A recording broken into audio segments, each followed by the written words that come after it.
Hi everybody, I am Francisco Gil-White in a joint program between More and Arutz Tov, and I have here with me as our guest Ilan Zion. Thank you for joining us, Ilan. Nice to meet you. Nice to meet you. And I understand that you have been presenting some interesting arguments about the Supreme Court of Israel and the controversies surrounding the Supreme Court, which have been so divisive for Israeli society.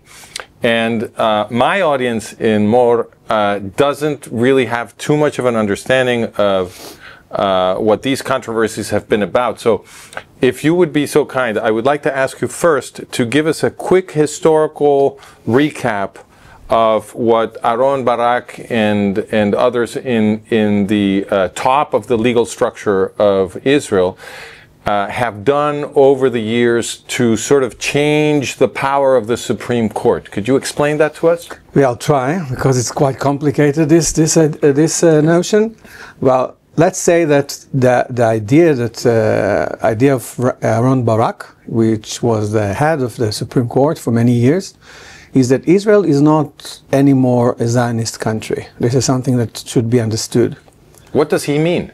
Well, he called that, there's a name for that. This is a country or state of all its citizens. This means that all the citizens of Israel are really totally equal, even though this country was formed as a state for the Jews, in order to run away from all the Holocaust and everything.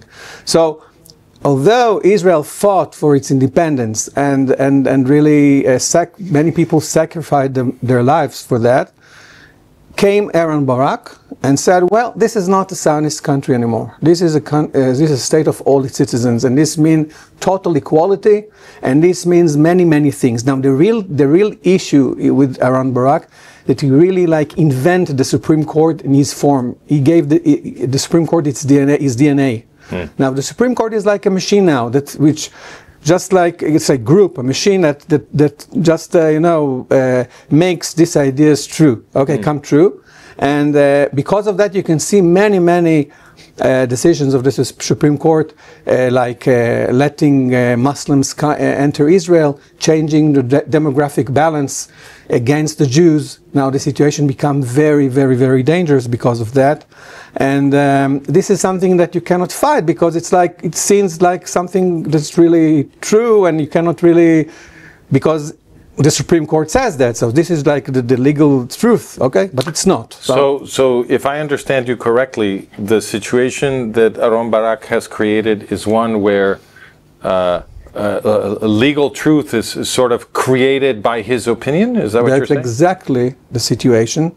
This is like, let's say, like in Islam, Muhammad. Muhammad in Islam is like Aaron Barak in the Israeli legal system. It's exactly, he gave them the DNA, because he's such a charismatic and powerful person, and he was admired really by the judges themselves. So he just wrote a lot of verdicts, things like that, which says this notions, explain these notions, and everybody took them, and that became a part of the Israeli legal truth. Now everything is according to that. Now in Israel, the Supreme Court is much stronger than the Supreme Court in Mexico or in the United States. It is so powerful that it became a sovereign now. What happened is that the Supreme Court just stripped the parliament and the government from all its powers. Now all the powers lay in the hands now of the judges. They have some kind of, they call it, there is a post in Israel called the legal advisor of the government. But the legal advisor of the government is not a legal advisor. It's like a legal dictator. I see. Which dictates beforehand what the judges want the government and the parliament to do. It's unbelievable.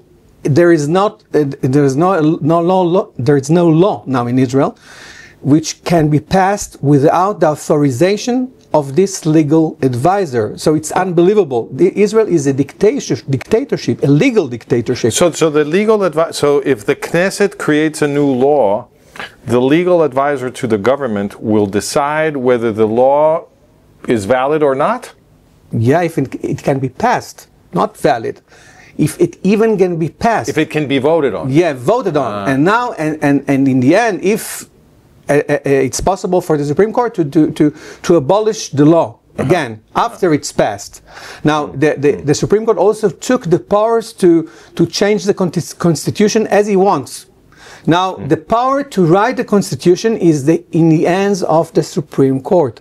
It's unbelievable. I'm saying. But does Israel have a constitution then? No, Israel doesn't have a constitution, but still, everybody speak about constitution. So what is that? What because it is something that they're called let's call basic laws. I know the exact word in English. Basic law. The basic law are stronger than normal laws, and the Supreme Court can abolish even basic law laws. Before he couldn't do that because of Aaron Barak and his let's say a revolution, legal revolution.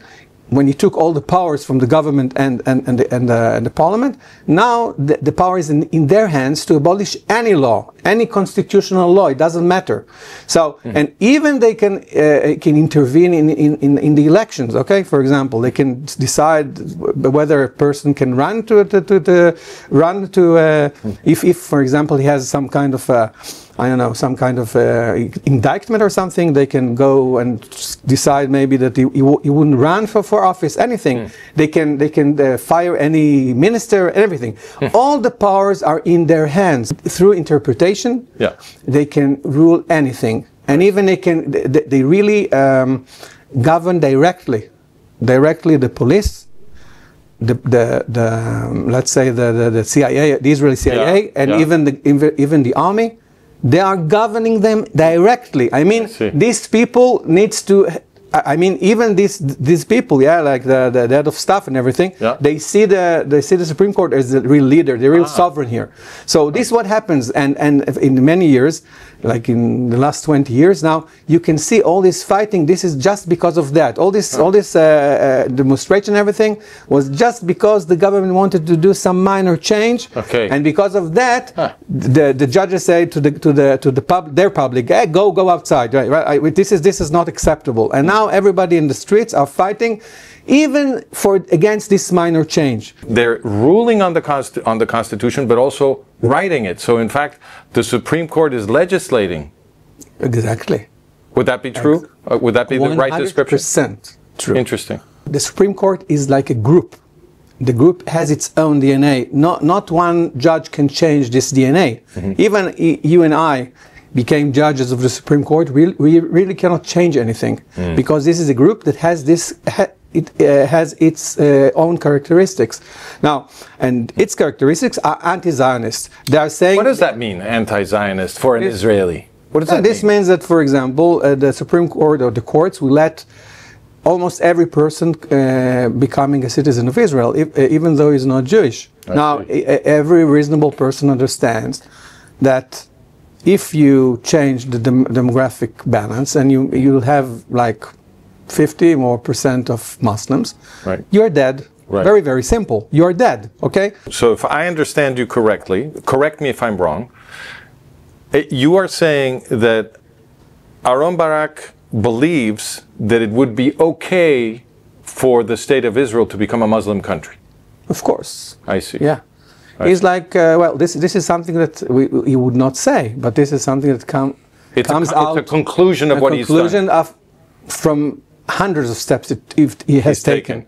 Okay, so he wouldn't admit that, but of course this is his notion. No question about it. I see. Well, thank you very much. Thank you very much. This was a very interesting interview. I think I learned a lot. I learned a lot. Thank you very much. I want to thank our audience for joining us.